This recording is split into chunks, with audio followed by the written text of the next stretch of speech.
41 migrants have drowned off the Italian island of Lampedusa after their boat capsized. 45 people, including 3 children, had been aboard the vessel, which had set off from the Tunisian city of Sfax last Thursday. 4 survivors, who were originally from the Ivory Coast in Guinea, have given their accounts to Coast Guards after being brought ashore. The 3 men and a woman had initially been rescued by a cargo ship. According to a recent report from the International Organization for Migration, at least 441 refugees drowned between January and March. That marked the deadliest 3-month period since 2017. The report also reveals that over the past decade, the Med has claimed around 25,000 lives. And these grim numbers do not fully capture the extent of the tragedy, as the actual death toll might be even higher. In recent days, we have seen a number of rescues from the island of Lampedusa. You can see these pictures here. We received these at the BBC on the weekend. And you can see here rescue workers who are helping migrants in trouble. And this is just off the Lampedusa coast. Let's take you live now to Rome, to the BBC's Sophia Battiso, who is there monitoring the situation. Another tragedy in the Med, Sophia. What details do we have from this particular incident? That's right, Lucy. This is not the first tragedy in the Mediterranean Sea this year. As you mentioned, we do know that 41 migrants died and they were killed in a shipwreck off the coast of Italy's island of Lampedusa, which is in the south of the country in Sicily. Now, this is all being reported by Italian media and by the news agency ANSA, and they have spoken to 4 of the only 4 people who survived the shipwreck. As you said, 3 men and 1 woman from the Ivory Coast and from Guinea. So what they said is that they were on a boat that had set off from Tunisia on Thursday. They were trying to reach Italy. They described it as a very small metal boat, about 7 meters long. They said that 45 people were on board, and that includes 3 children. Now, they said that they were at sea for about 6 hours, which is not very long.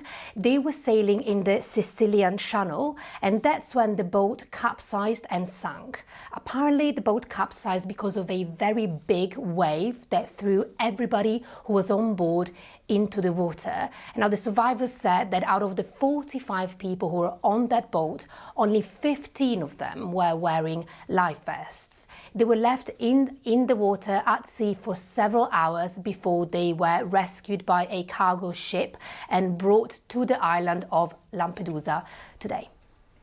Sophia, thanks for those details. Let's go to Berlin and talk to Lucas Kaldenhoff from SOS Humanity, a search and rescue organisation that works in the Med. Lucas, I know your teams were not in the Med this weekend, but you're on your way there now. What other details are you hearing? I hope you just heard Sophia, but about this particular incident. Yes, so hello from Berlin. So it was not only this one shipwreck that occurred in the past days. So from what we know, in several shipwrecks, there were a total of approximately 130 people who died or went missing in the last days.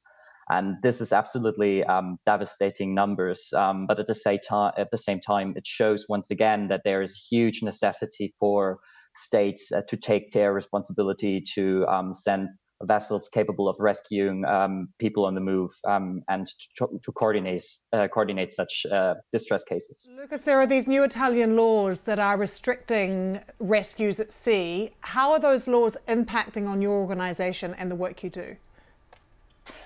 So the main problem we have with the current law is the fact that after one rescue, which is performed by civil vessels like our rescue vessel Humanity 1, is that we are sent to a place of safety to disembark these people, which is actually a good thing, but it keeps us from rescuing more people in distress. And the problem is that these places of safety assigned are often far away in northern Italy, so it takes us often even up to 5 days to go there, disembark the people, and then it's again another 5-6 day journey down south. That means that rescue vessels cannot be coordinated to distress cases, cannot rescue people in distress, even though they would have the capacities to do so. And this is absolutely irresponsible and putting the lives of people at sea at a huge risk.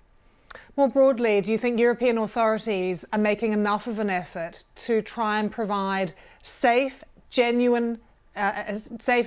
genuine attempts to let people cross safely, so that these sorts of things don't continue to happen almost on a daily basis at the moment? Yes, so absolutely. There's no chance for people fleeing from Libya or Tunisia. These are the countries where most of the people crossing the Central Med depart from. There are no legal ways for them to seek asylum there, to have a safe passage to come to Europe. So the only chance to leave these countries where they face torture, other grave human rights violations, is to cross the Central Med in these unstable and unseaworthy, dangerous boats.